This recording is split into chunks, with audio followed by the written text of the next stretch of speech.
Welcome to the Who's Left podcast, a show about Indiana politics, history, and culture from the unapologetic perspective of the Hoosier left. My name is Scott Aaron Rogers, and I'm recording from Bloomington. Today's topic: sports. Specifically, college sports.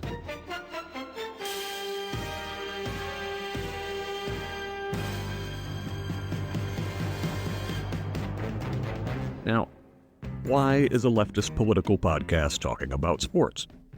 Good question. This show covers Indiana politics, history, and culture, and you can't talk about Indiana culture without including sports. And sports have a way of intersecting with politics and history. This state is the home of Notre Dame football. The Fighting Irish aren't named for a drunken ethnic stereotype. They literally scrapped in the streets against the Indiana KKK. I recently did an episode on toxic masculinity. This state was the home of Bob Knight, an avatar for the kind of domineering, abusive, authoritarian father figure held up as a model by the religious right. High school basketball in Indiana defines the state to such an extent, our love of the game is the only thing many outsiders know about us Hoosiers. 10 of the 12 largest high school gyms in the U.S. are located in Indiana. Now, why college sports specifically? I've been chewing on the topic for a while. This November, IU fired head football coach Tom Allen, the second highest paid state employee in Indiana, requiring the university to buy out the remainder of the play caller's contract for a handsome $15.5 million. Recent realignment saw the Big Ten Conference, home to IU and Purdue's athletics programs, expand to 18 teams with the addition of the University of Southern California, UCLA, Oregon, and Washington. In addition to sending Big Ten student-athletes from locations coast to coast for competition during the academic calendar, this move precipitated the dissolution of the Pacific 12 Conference, an association with a history dating to 1915. The football champions of the two conferences have historically played in the Rose Bowl on New Year's Day. This latest round of conference realignment follows a series of such moves over the last 40 years, each sacrificing a bit more of the collegiate game's alleged purity for dollars. The National Collegiate Athletics Administration, or NCAA, calls Indianapolis home. The organization, which oversees college sports at all levels, moved to the state capital from suburban Kansas City in 1999, their headquarters anchoring White River State Park and employing over 500 Hoosiers. The Circle City has hosted more Final Fours, college basketball's national championship, than any other locale in the modern era. But most of all, college sports serve as a window into late capitalist, neoliberal American society at large. The cancer of financialization burrowing into every aspect of the university, from the stadium to the lecture hall. I invited one of the most informed sports fans I know, my friend Alexa Scott, back to the pod to talk about this uniquely American institution, the big business of college sports. But first, let's talk about a minuscule business, this podcast. Do you appreciate whatever this is I do here at Who's Left? If so, please subscribe wherever you get your podcasts, and if you use Apple Podcasts or another such platform where you can leave a rating and write a review, please do so. Engagement like that boosts visibility and really helps the algorithm find like-minded people and hopefully persuadable others. If you're in a position to financially support the program, the best way to do so is by subscribing at the paid level over at scottaaronrogers.substack.com. While you're there, you can find my essays, campaign finance research, and past episodes of the show. You can also find me on Facebook, the platform I still refuse to call anything but Twitter, as well as Instagram and Threads, at ScottRog78. That's SCOTT TTROG78. And I'm also now on Mastodon at the same handle at Hoosier.social. As good as a monetary contribution is a recommendation. Please share with friends, family, and strangers alike. 2024 is going to be an incredibly trying and confusing year, with right-wing authoritarian forces backed by powerful moneyed interests and hostile foreign governments attacking democracy in Indiana, America, and worldwide by flooding our information spaces with bullshit. I will be here all year, wading through the bullshit, helping to sort fact from falsehood. Let's build a community committed to pulling Indiana out of its right-wing stupor and maybe have a laugh along the way. Thank you for your support. Now, my interview with Alexa Scott. Alexa Scott, welcome back to the Who's Left podcast. Glad to be back. So, watching the national championship football game the other night. You got Washington, you got Michigan, two big state schools, 25 million viewers watching this thing. Coaches are all millionaires, right? Everybody's making money. It's a great time.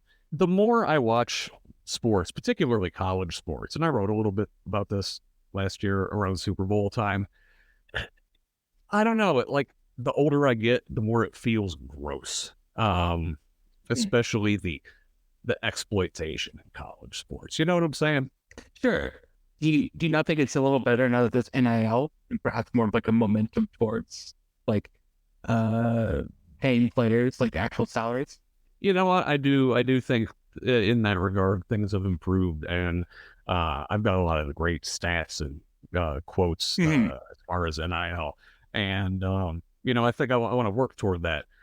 But you know what I'm saying though? Like these, even in the NFL where people are playing, these guys are sacrificing their bodies, and it's making a lot of people money. And the college students certainly aren't making anywhere near what they're bringing in.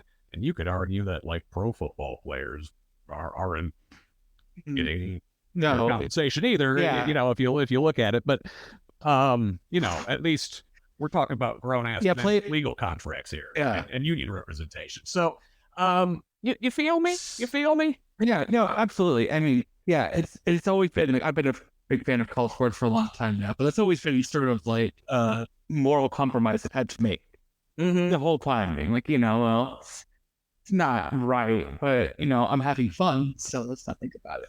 You know what? Isn't that the essence of America in the neoliberal era? Right. This is the America Reagan wanted. Yeah. Well, it's just you have to. I don't want to issue all of my responsibility as a citizen, but you just kind of have to pick and choose at times, or you'll enjoy nothing because it's all under the same umbrella, unfortunately. Yeah, no, it's true. It's escapism. It's the circus brought to you by bread. And yeah, you do. You just have to sort of look away. And look, I'm as guilty as anybody. I watched that game. But yeah, college sports especially is a unique cultural phenomenon that we only have in America and we can't have anywhere else. I looked up some stuff. So according to an article on the PBS website, quote, Division I athletics generated $15.8 billion in revenues in 2019, according to the NCAA. That's an end quote, and that's the stats directly from NCAA. The last year they have data. It's a lot of damn money. It's a lot of money. So, and it comes from several places, right? You got your sponsorships, licensing, merchandise, you got to get that Nike or that Adidas swag, right? Branding, ticket sales, obviously. And then you got your boosters and your donors. But most of all, we're talking about TV money here, right? TV content. The TV bulk, contracts. It's all about TV contracts. the bulk of the money fueling college sports comes from TV, and especially now as we enter the full on streaming era when you can watch whatever you want, whenever you want. There's like very little appointment television anymore, right? And live sports is it, and that's why you get billions and billions of dollars for this. I mean, I'm a millennial. I don't watch live TV outside of live sports. I mean, I don't know how many people below a certain age range really do these anymore.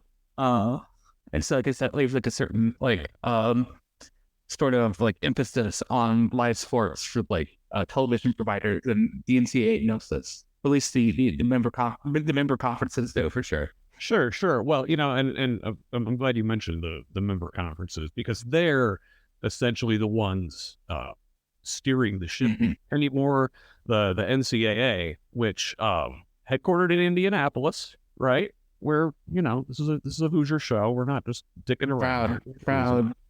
but the NCAA and their gleaming, beautiful facility overlooking the White River in downtown Indianapolis is a feckless organization, and it's all a facade.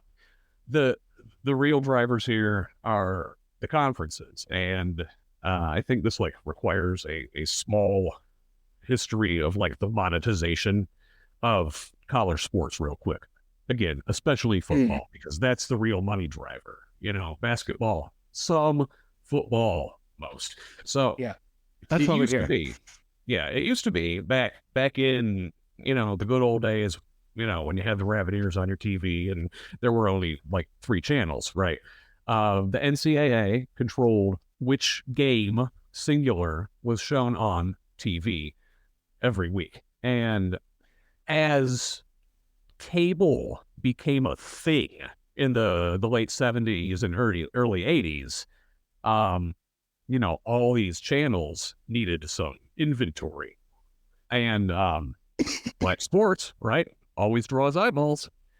So these TV networks, these cable networks, these upstarts, they really, really, really want to just throw money at college sports, and the NCAA is solely in charge of everything. So early 80s, University of Georgia, University of Oklahoma sue the NCAA to get control of their own TV rights. And this thing goes all the way to Supreme Court. Eventually decided in a case called NCAA versus the Board of Regents of the University of Oklahoma, 1984. Supreme Court says, hey, NCAA, you're acting as a cartel. And so this is when you start to get more college sports on TV. The conferences are selling their packages. The NCAA essentially loses all their money. To this day, they don't really get the football money. The NCAA makes their money on March Madness. Yeah, I mean, officially, the Division I champion for 2023 is South Dakota State, not the Michigan Wolverines. They are the college football playoff champion, which is specifically a different entity. It's a weird, complicated situation. Well, if you're, I don't know if anybody pays attention to European soccer, but it's very much like when the Premier League split off of the football championship pyramid in England in the early 90s. It's the same sort of thing. So we might get another split too at some point. They're 20 or 30 best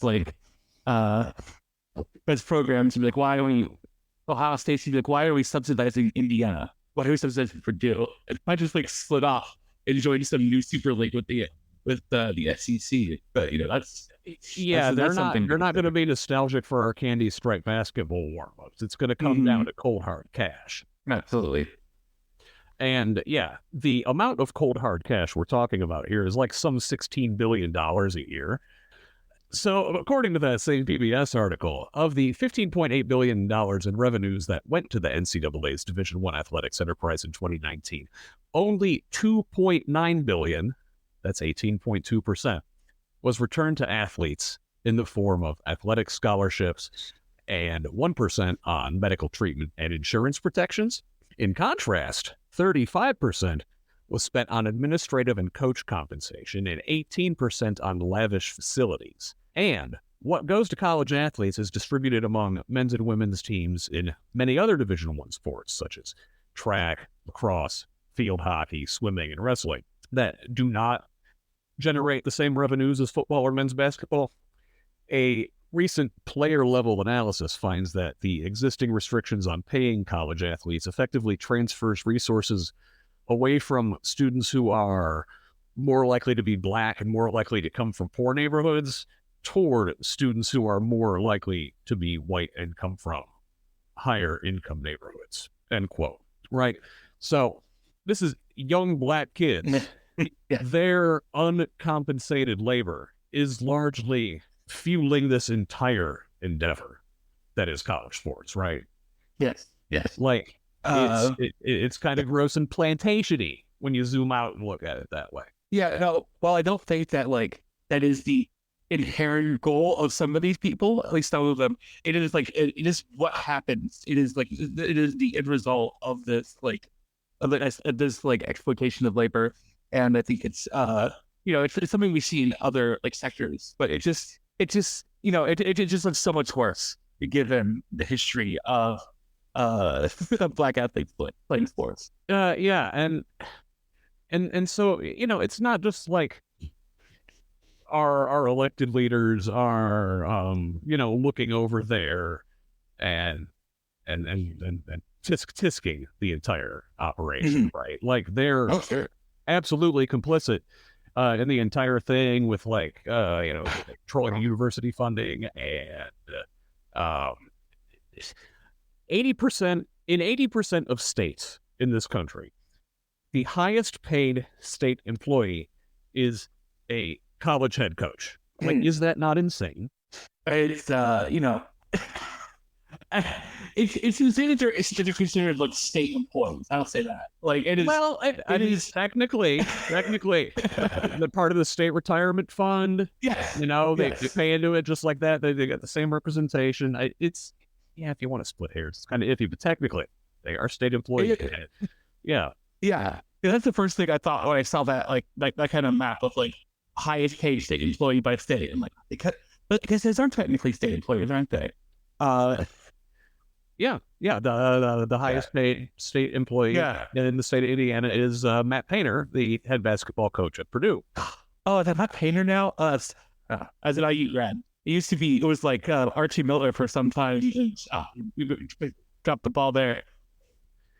Yeah, well, funny story about, I don't know how funny it is. The university paid Archie Miller $10 million to go away when they fired him. And just as they had paid Tom Crean $4 million a few years before that, and paid fired football coach Tom Allen $15.5 million this past November as a parting gift. Yeah.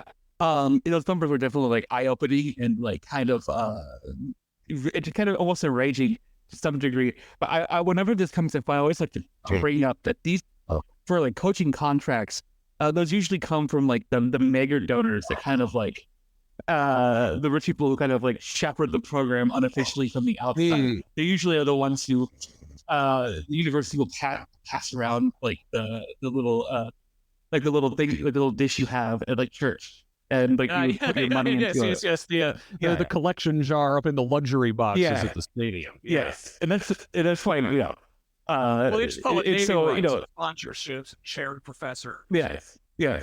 And so that's money that could be going to like real things, unfortunately.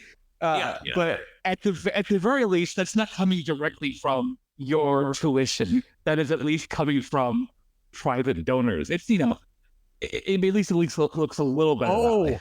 But wait, there's more. Okay, so I'm going to get to that in just a moment. I want to sneak in one quote from the Washington Post as we pour out a drink for our friends down at Texas A&M, who just recently paid their football coach Jimbo Fisher $77 million buyout to go away. Like.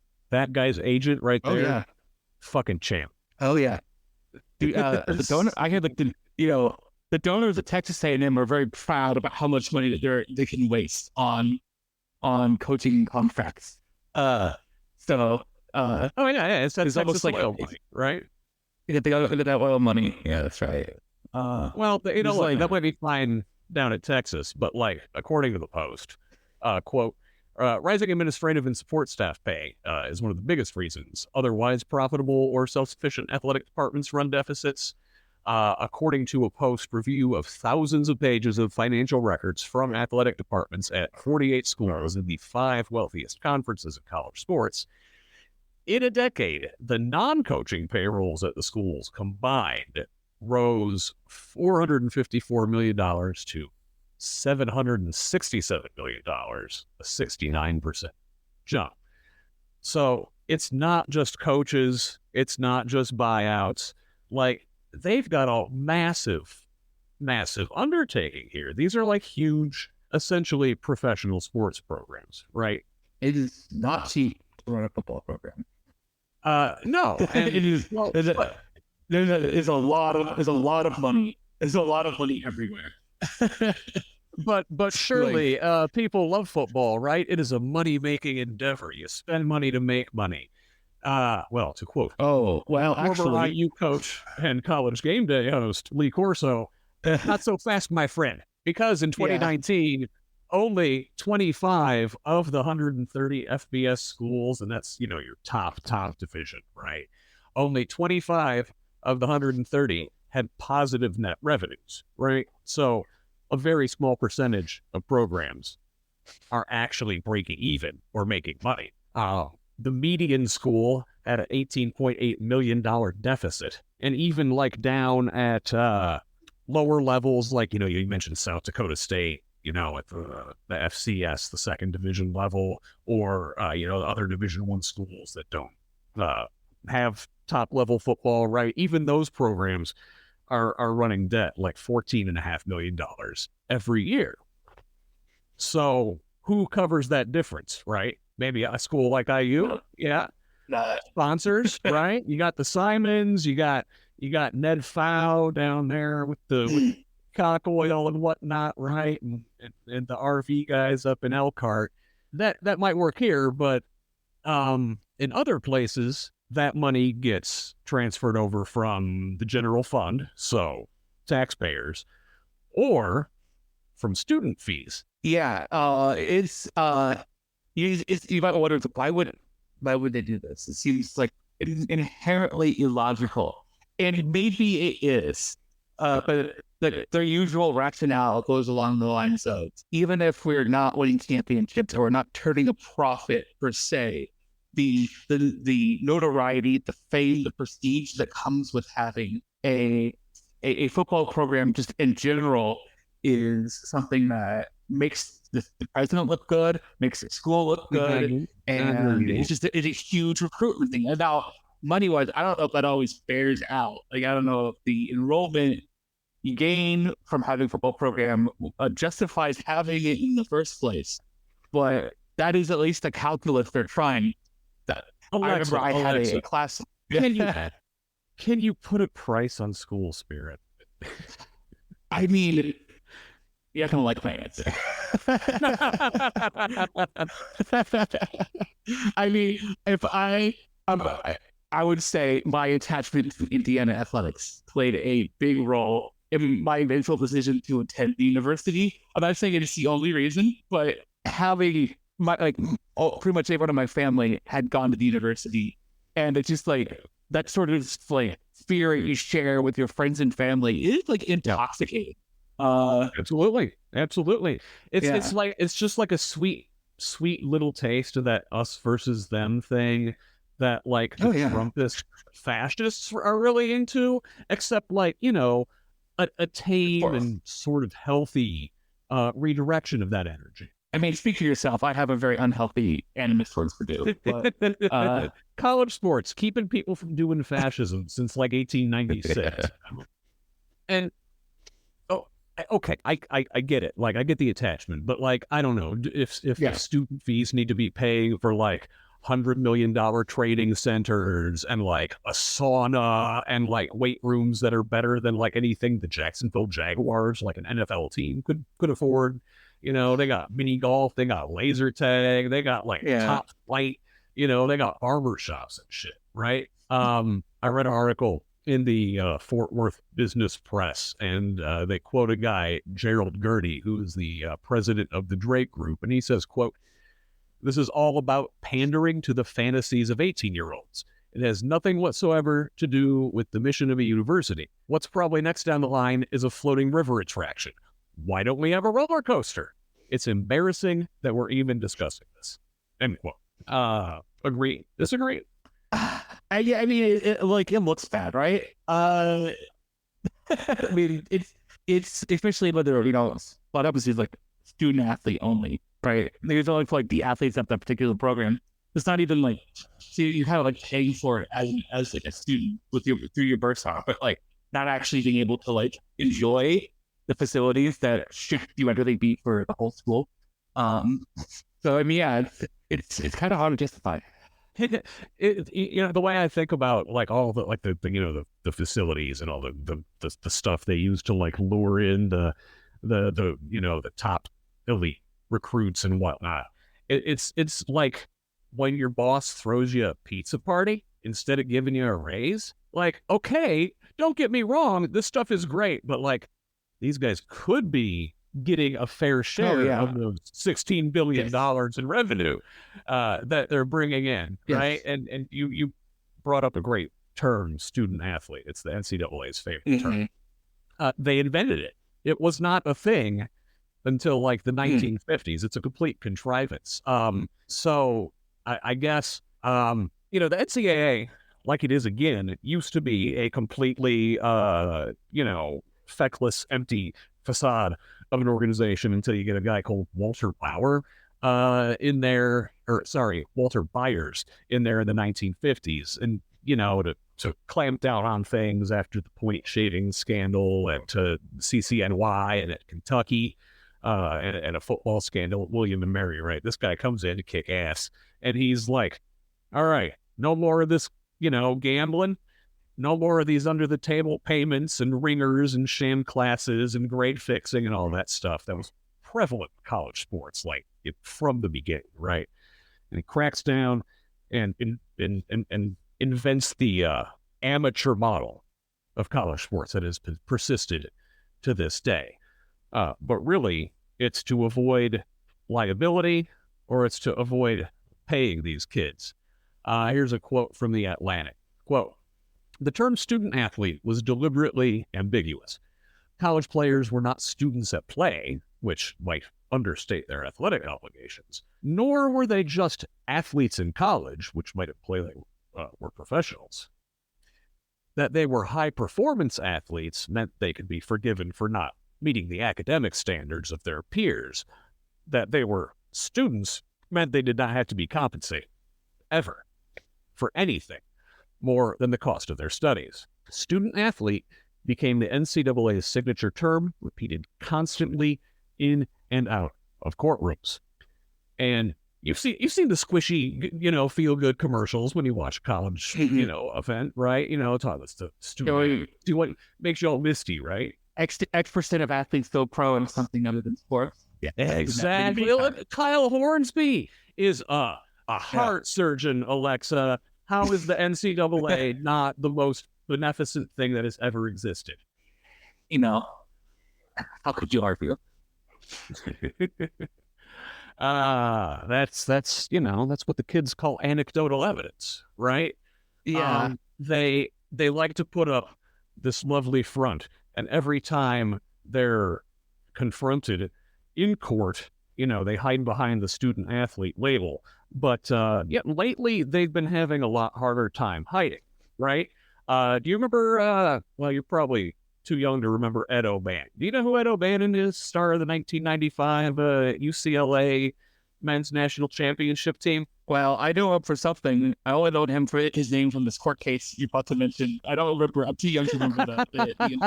I am old enough to remember watching him play. He was a badass. Ed O'Bannon was a hell of a player.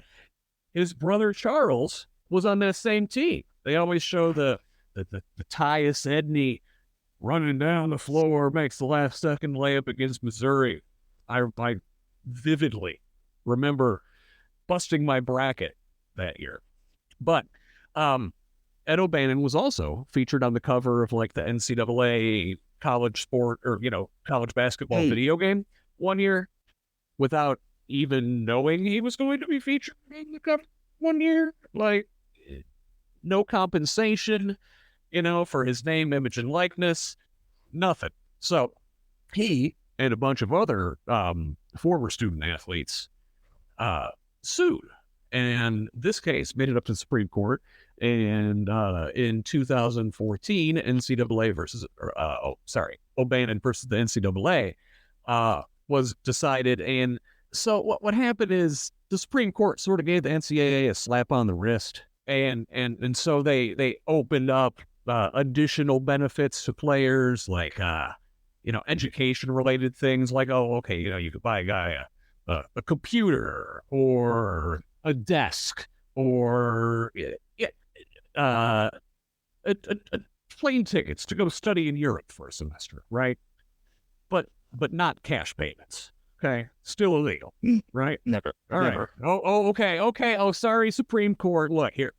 How about this? Will this make you feel better? Turns out no, right? College athletes continue to push. College athletes and their allies continue to mention the disparities. So in 2019, the state of California passes the Fair Pay to Play Act, which would allow college athletes in that state to profit off their own name, image, and likeness, right? Sell a jersey with a kid's name on it, they get a cut, right? You charge for autographs, you get a cut. Trade memorabilia for tattoos, hey, right? That's fine. So in response to that, other states are, for fear of getting left behind, right? The rich alumni, the politicians, in Austin, Texas or whatever, are like, holy shit, those Californians are going to get all the best players. We have to do this in our state too. Yeah. So you have name, image, and likeness now, which you mentioned earlier. Yeah, the NCAA had a process where they just kind of like buried their head in the sand about this. What was probably going to happen someday anyways, the passage of name, image, likeness rights. But they were hoping that the Congress would eventually pass a law about it and be like, hey, there's now a national standard. Instead, they did nothing. And one by one, states started passing these bills to allow it to happen. And the NCAA was caught with their pants down. And they're still trying to figure out exactly how to regulate it. Oh, yeah. Okay, but so look, the NIL is still like a half measure, though, right? Because the money's not coming from the schools directly. It's coming from boosters or sponsors, commercials, appearance fees, whatever. So the schools still don't have to admit that, say, the student athletes are employees, right?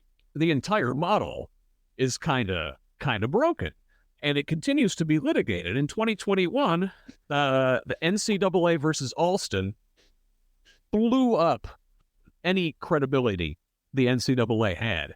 And first, before kicking it up to the Supreme Court, Ninth Circuit Court Judge Mylan Smith wrote, quote, "The treatment of student athletes is not the result of free market competition. To the contrary, it is the result of a cartel of buyers acting in concert to artificially depress the price that sellers could otherwise receive for their services. Our antitrust laws were originally meant to prohibit exactly this sort of distortion." So, you want to guess how that thing came down at Supreme Court? Like, how do you think that, this is 2021, conservative Supreme Court. How do you think they decided? The world we live in now is so polarized, right? Surely all the conservatives would vote one way and all the liberal justices would vote a different right way. Is that what's going to happen? This is a 9-0 decision with the with the most stinging rebuke coming from Brett Kavanaugh, who wrote, quote, "Nowhere else in America can businesses get away with agreeing not to pay their workers a fair market rate on the theory that their product is defined by not paying their workers a fair market rate. And under ordinary principles of antitrust law, it is not evident why college sports should be any different," end quote. Now, I think it's amusing that Brett Kavanaugh subtly cares about antitrust law, but that's neither here nor there. He continues, "The NCAA's business model would be flatly illegal in almost any other industry in America." Yeah.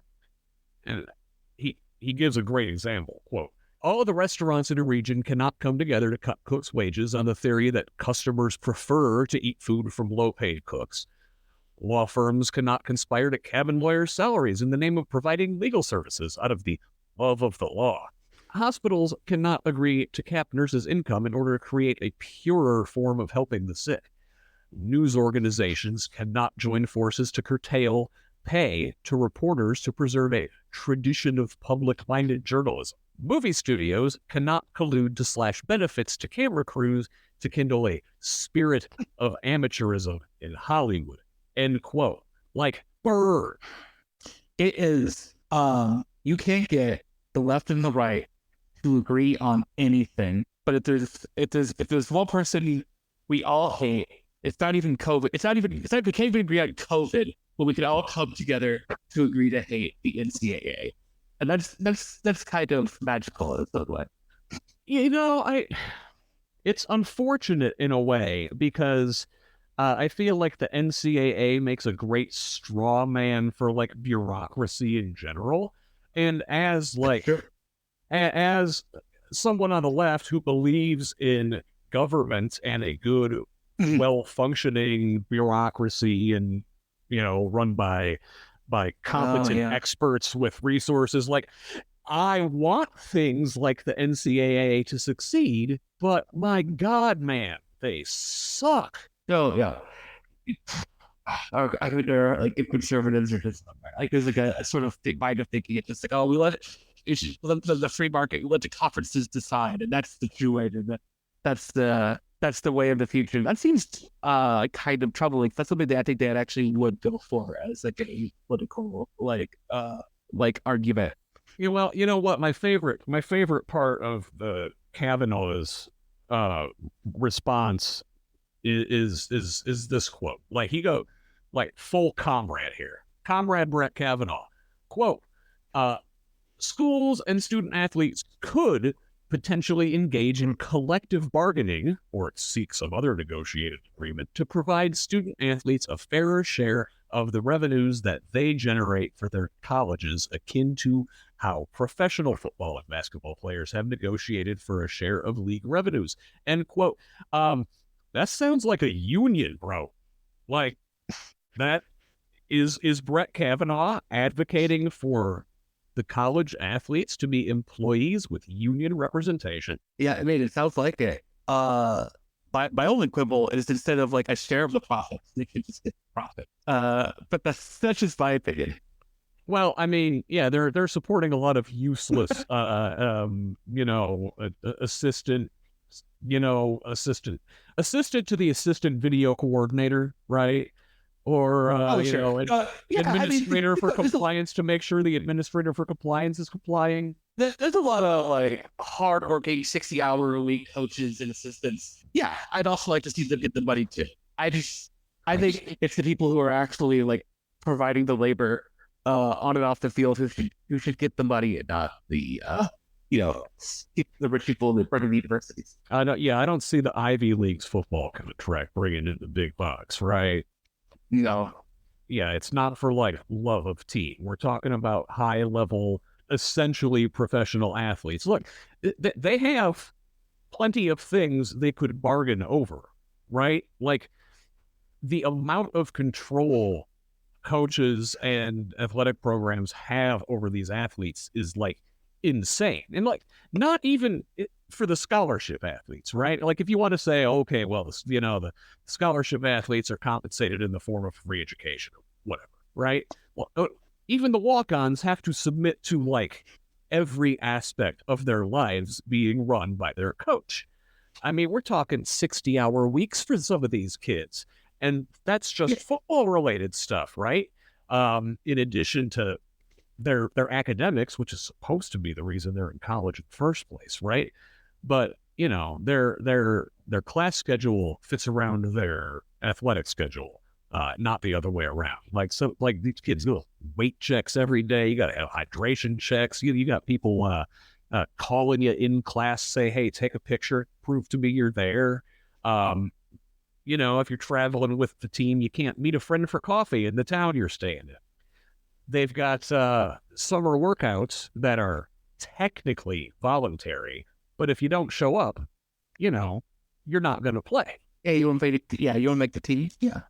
Things like travel, compliance meetings, promotional appearances don't count toward the limits on like countable athletically related activities, right? Like the NCAA has rules of how much time you could be spending on the field practicing versus how much time you're in class or whatever. But all that other stuff doesn't count, right?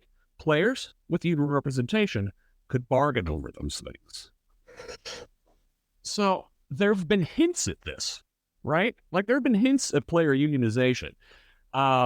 This is from Jacobin magazine. Quote, in 2014, the National Labor Relations Board in Chicago ruled that football players at Northwestern University were employees that could unionize. The NCAA appealed the ruling, and the NLRB ultimately rejected the athletes' petition while sidestepping the compensation issue, unquote. But by 2017, the memo continues. The 2017 memo says, quote, scholarship football players in Division I football bowl subdivision private sector colleges and universities are employees under the National Labor Relations Act.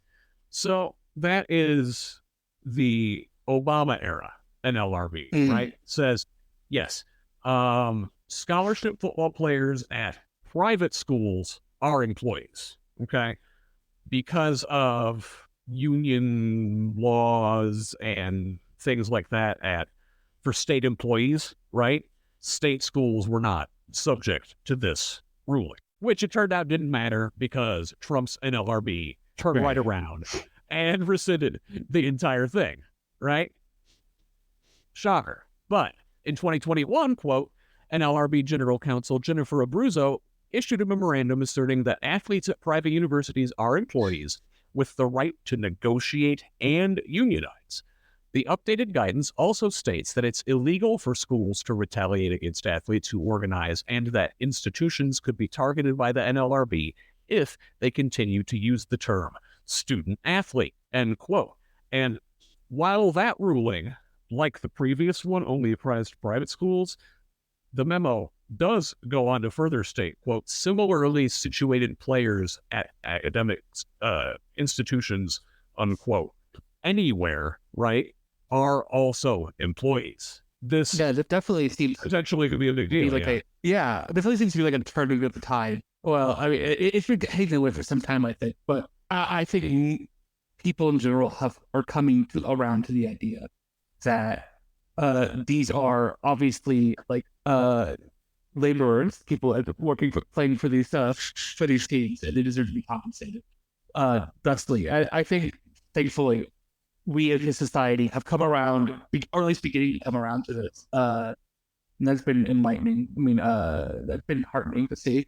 Well, yeah, I think it's like every time there's another round of this like conference realignment in college sports, it kind of shed the spotlight on this entire thing because, you know, you've got, you know, the women's softball team flying cross country on a Tuesday to play on the West Coast with some of these like bloated conferences now. Like, I know it became unfashionable to joke about the Big Ten not having 10 teams in like 1996, but like, you know, there's going to be 18 next year, including Oregon. Like, yes, you can't escape Big Ten country if you try. I am now proudly back in Big Ten country. I will routinely be able to see Indiana athletics participate here in the Pacific Northwest, at least on a biannual basis. And is that worth the destruction of college sports as we know it?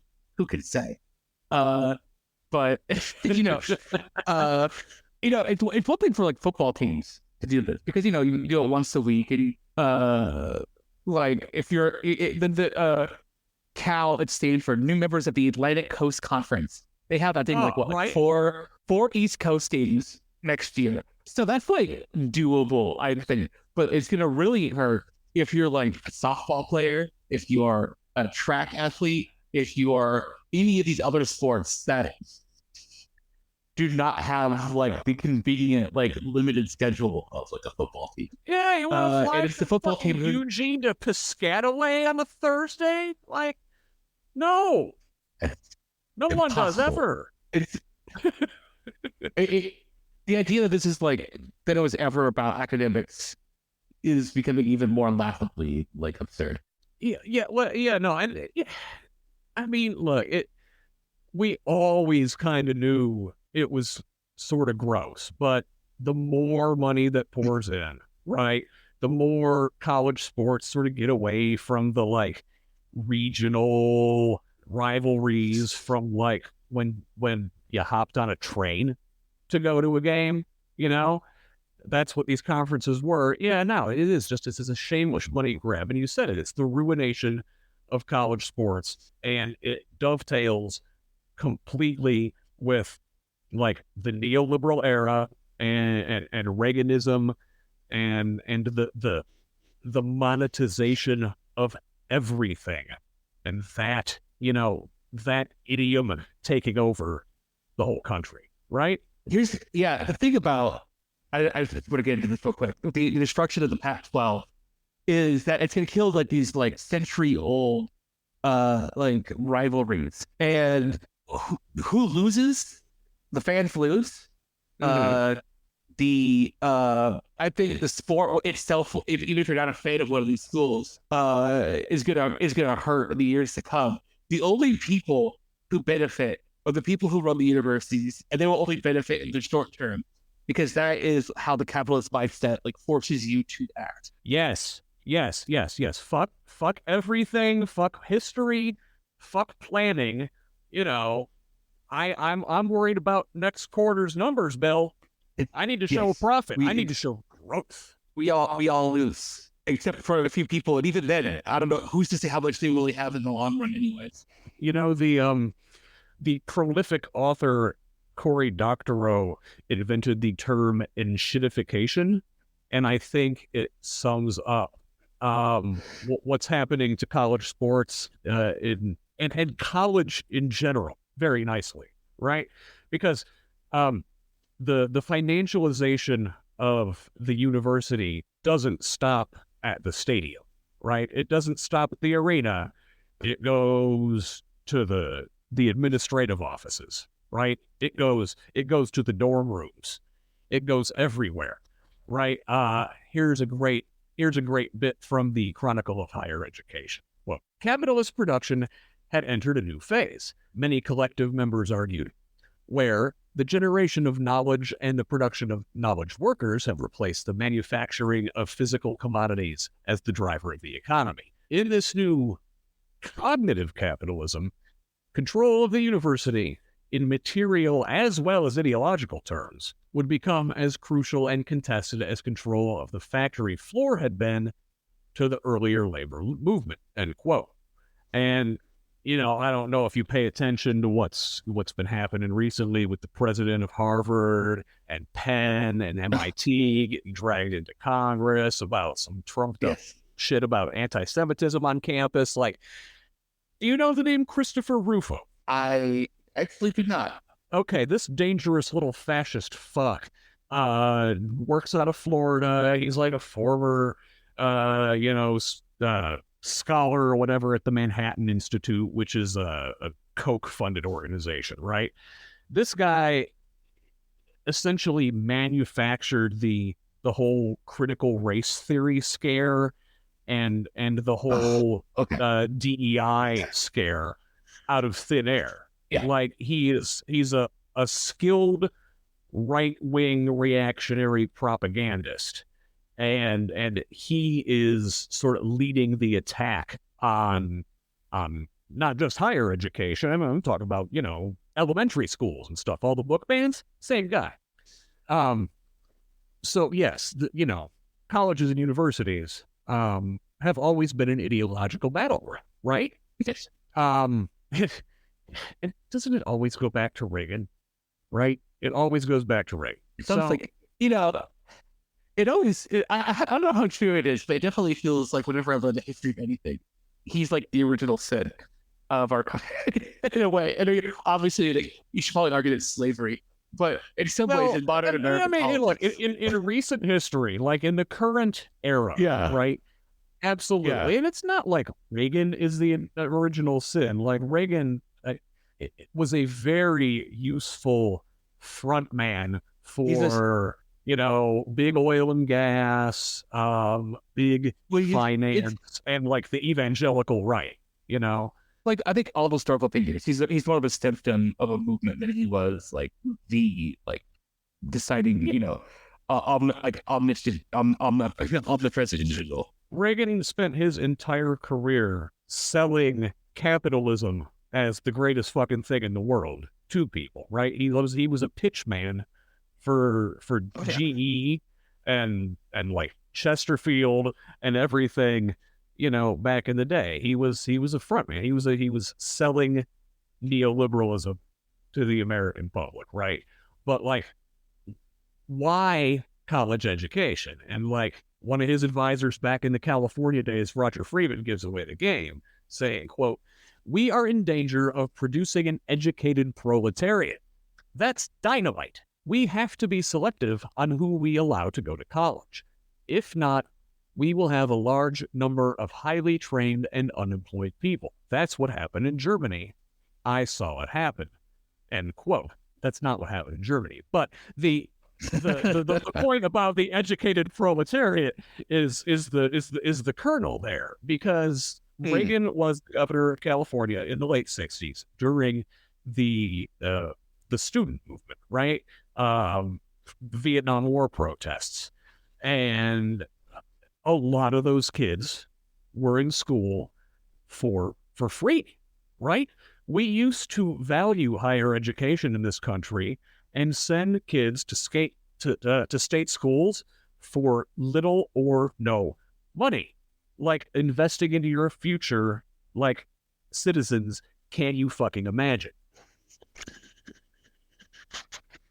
So the tools, the conservatives and the ruling class used to attack higher education were budget cuts, right? They stopped funding schools at the state level. The government stopped giving away so many grants. From Salah, quote, "During Reagan's 2 terms as president, dedicated funding for outright grants and aid decreased, federal guidelines pushed individual loans, and private bill collectors were brought in to ensure that the hardest kind of debt to escape was whatever you took on for your education." End quote. So the class of 1984, right smack in the middle of the Reagan era, that was the last college class to have a higher percentage of grants than loans. So what I'm saying is Ronald Reagan invented student loans. It's infuriating. And awful. They invented student loans because they didn't want poor people to get educated and know what was going on in the world. And know how they were. That's always part of that. Yeah. Yeah. And so what you wind up getting is people paying more and more and more for an education, more out of pocket, more student loans. You pay even more for it down the line.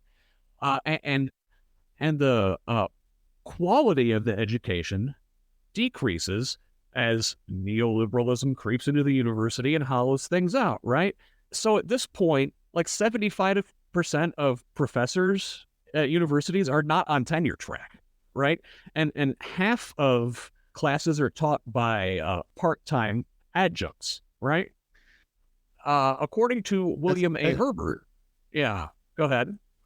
I'll come back. This is really shocking numbers. I mean, like, I would have never figured. I would never have thought that. Yeah, no. So I'll slip in a quote, and a lot of these people like are making poverty wages. We're talking people with PhDs getting paid poverty wages. So William Herbert, the executive director of the National Center for the Study of Collective Bargaining in Higher Education and the Professions, needs a catchier name for his organization. First of all, that's a lot. But he says, quote, universities are relying more and more on non-tenure track faculty and graduate assistants to conduct teaching and research.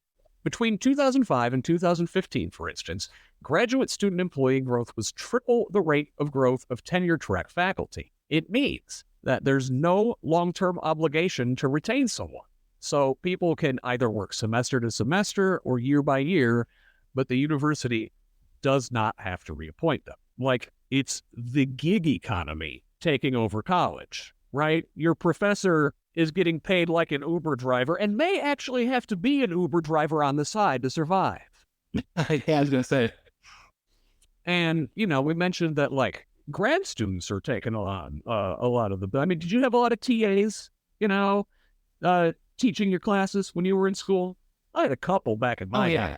Almost like one per class, I remember. Yeah, right? So these grad students are also being exploited for their labor. It's like, well, you're getting paid in your education, just like these athletes, right? While they're like teaching the classes and have to put together the syllabus and grade papers and every other damn thing. So, yeah, just like college athlete unionization, you start to see hints toward grad studentization. According to Wikipedia, quote, as of 2014, there were at least 33 U.S. graduate employee unions, 18 unrecognized unions in the United States. So, what's that, 50, 60?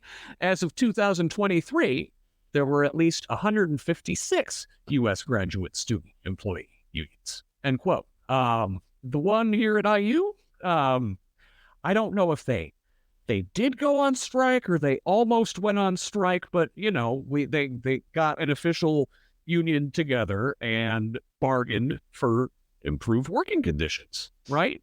That's the way it's supposed to work.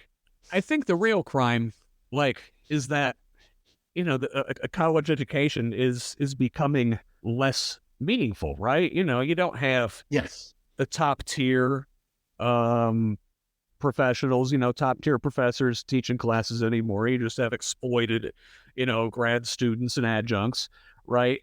And you're paying for it with money you don't have. And I think it's like universities are selling the college experience more than the education, Absolutely. I mean, I was at IPY my first year, and the reason why I transferred is that I decided that I wanted the college experience later that in life began. I was glad I made the decision at 19, 20 years old. And I'm not sure if I regret it. I wouldn't say I regret it, but that was the decision I made as somebody whose brain was not fully developed, and it's kind of follows me still to this day, debt wise. And gee, that sucks.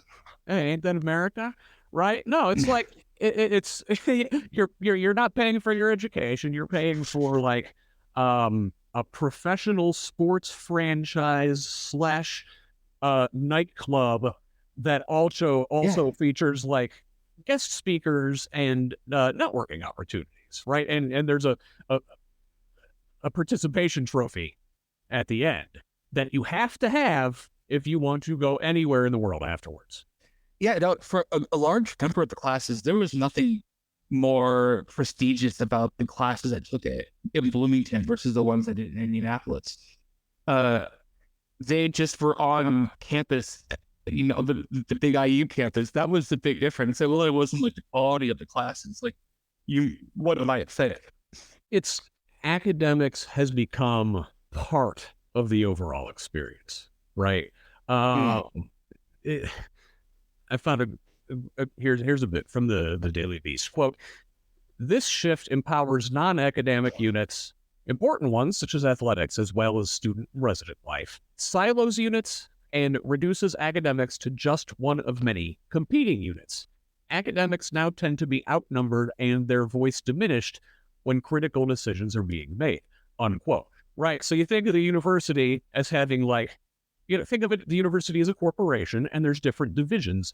Academics is just one division, right? Student life, dorms and entertainment. You got to have the swankiest food court. You got to have a fucking lazy river and, the 10-meter high dive and, hot yoga, right?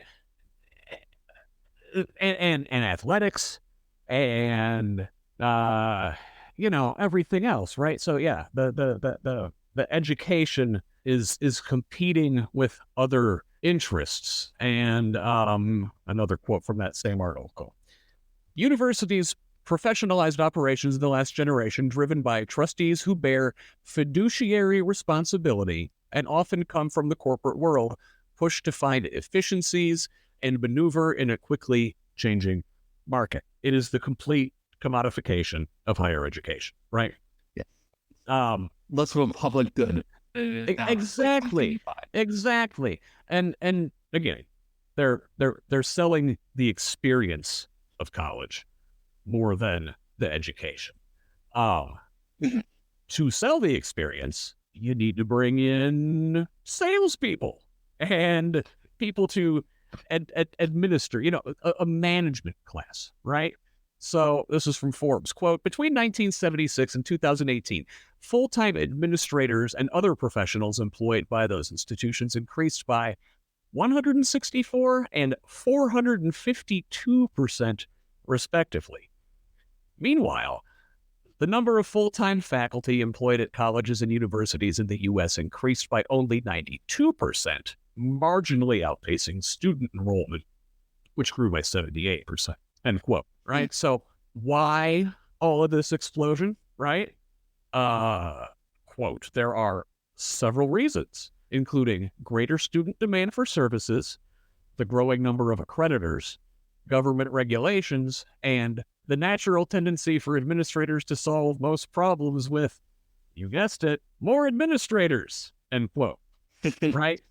They never want to look in the mirror, right? It's the Principal Skinner meme. It's like, well, why is this university performing poorly? It can't be. I mean, we fired all the professors and won't let them speak their mind anymore, and all of our classes are being taught by grad students who can't afford to eat.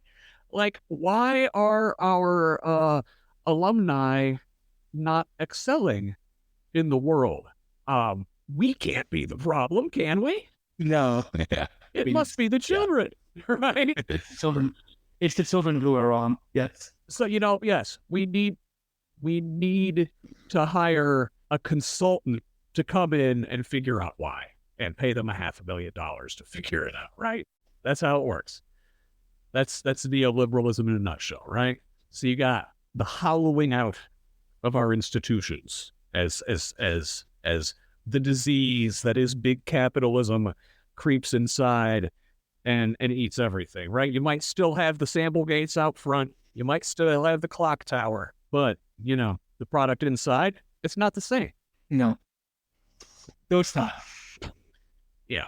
So just like we started at the beginning, when you watch the game and you just sort of, I don't know, you shift your gaze just a couple degrees one way or another and you see the exploitation, right? You see the exploited athletes putting their bodies and their long-term health on the line for their multimillionaire coaches, and their all of the unnecessary administrators beneath them, right? While they don't see any financial gain from all the revenue they bring in, right? The students are exploited, with their tuition money paying for a lesser quality education while they have a greater and greater student loan burden, and the faculty are exploited too, right? You got a couple high-paid professors, and the rest are adjuncts and grad students with no security. It's almost as if there should be some sort of separation of the brand of the university's sporting athletic department from the university itself. I don't know how you would go about doing that if it's even remotely feasible, but that seems to be the only close to moral, and it's thing you could do while also maintaining this giant like sporting apparatus. Like the athletic business would Yeah. be spun off and lease the facilities and the university's branding for an amount that would, I don't know, actually pay to make education better. That's the idea. I don't have no idea. There's actually you can possibly do that, but No, this is yeah, capitalism. you know, I mean, we're headed to a future where it's quite possible that the only programs that anyone cares about that are like have like any like real sense of money are going to be like the top 20 or 30 programs, and the rest of us going to be kind of cut out to dry. And maybe just some degree that it'll be better for everything, but it also is sad that something, even though it's very imperfect, something we do love is going to be kind of destroyed by people whose interests are very short term and won't even be around here in 20, 30 years. Substitute college sports for our planet. And I think you've nailed the conundrum that is late capitalism. Yeah. Yeah. Hey, way to bring this plane home on a positive note. Alexis Scott, thank you so much for once again joining the Who's Left podcast. You know, it's fun to talk trans stuff. Now we talk sports stuff. I don't know. I can't wait to see what you have me on for next time. I'm so excited. Well, this if is you a lot want to of fun. keep talking trans stuff, the Indiana State Legislature is gonna, serve us a big heap. We of could talk plate. sports trans. We could do a crossover episode of like sports trans. I'm sure this is plenty to work with you on know that. what? Hey, Hello. I can effort. I'll effort. I hear he has thoughts. Yeah. It's been great talking to you. Thank you for joining me. Great. That's it for this episode. If you're new here, subscribe wherever you get your podcasts and be sure to sign up at scottaaronrogers.substack.com to receive my work directly to your inbox. Chip in at that paid level if you can and share with at least one other person. Until next time, find me on your favorite social media platform at ScottRog78 and give me a holler there. This has been the Who's Left podcast. I'm Scott Aaron Rogers. Love each other, Indiana.